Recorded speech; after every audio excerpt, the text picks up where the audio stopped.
Good morning, everybody, and Shabbat Shalom from Jerusalem.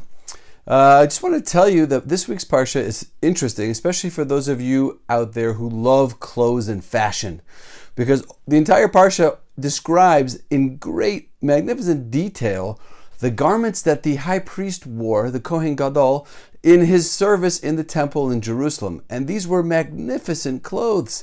I mean, if you look at them in the detail, what the materials that were used, really magnificent. There's an interesting story in the Talmud that I want to share. It's a story about a person who was interested in converting to Judaism. Now, why was he interested in converting to Judaism? So apparently he overheard a conversation between two Jews discussing these garments that the priest wore, these garments that are mentioned and described in this week's Parsha. And he obviously was some sort of fashionista, and he thought it would be really, really cool to wear these garments. So he came to the great sage, his name was Shammai, and he said to him, "Rabbi Shammai, will you convert me? But one second, I want to convert only on condition that I get to wear the clothing of the Kohen Gadol that's described in this week's Parsha." And Shammai looked at him and said, "That's ridiculous. Only the Kohen Gadol, only the high priest gets to wear those clothes. Get out of here." And he sent him away.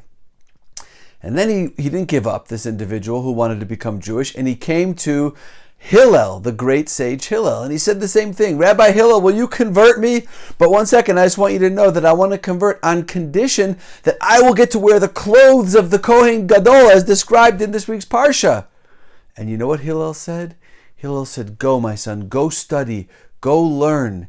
He converted him, and then he said, "Go study and go learn." And the commentaries wonder, how could he have converted him under those conditions? Because he would never get to wear those garments. He wasn't a Kohen. He would never get to be a Kohen. He would never wear those garments.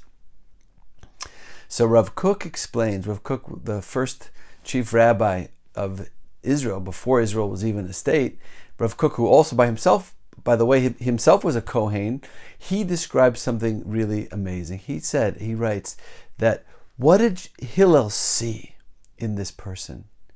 Hillel saw something interesting. This man's walking by and here's this conversation. How many people walk by and hear other people having conversations? But this person walks by and hears this conversation, and it resonates with him, and it means something to him, and it shakes him, and it's deep, and it's powerful for him. And he wants to connect to it. And he recognizes the holiness in these garments. He recognizes the spirituality inside these garments. And he wants to connect to that spirituality. He wants to be a part of that. Hillel understood that this man would eventually go and he would learn and he would understand that only the Kohen gets to wear those garments, and he's not a Kohen and he wouldn't get to wear them, and he'd give up on that condition and he would be a wonderful, great Jew. But what Hillel saw in him was an amazing spark. He saw a spark in this person that he recognized and realized, this person is drawn to holiness. This person is drawn to spirituality. And the takeaway from me, from that comment from Rav Kook, is that's our job.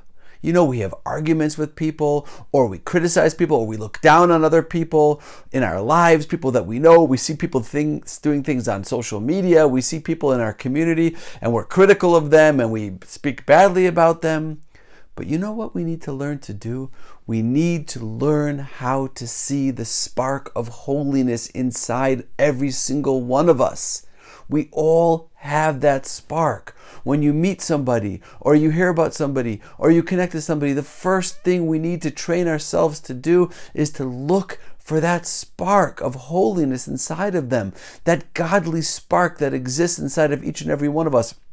And if we can find that, and if we can see that point of holiness within them, then we will naturally be inspired by them, respect them, look up to them, speak positively about them. That's the lesson from Hillel. Hillel saw that spark of holiness in this person, and he knew that he was drawn to holiness. We need to do the same thing. We need to look for that spark inside of everybody that we come into contact with. Wishing you all a wonderful Shabbos, Shabbat Shalom from Yerushalayim.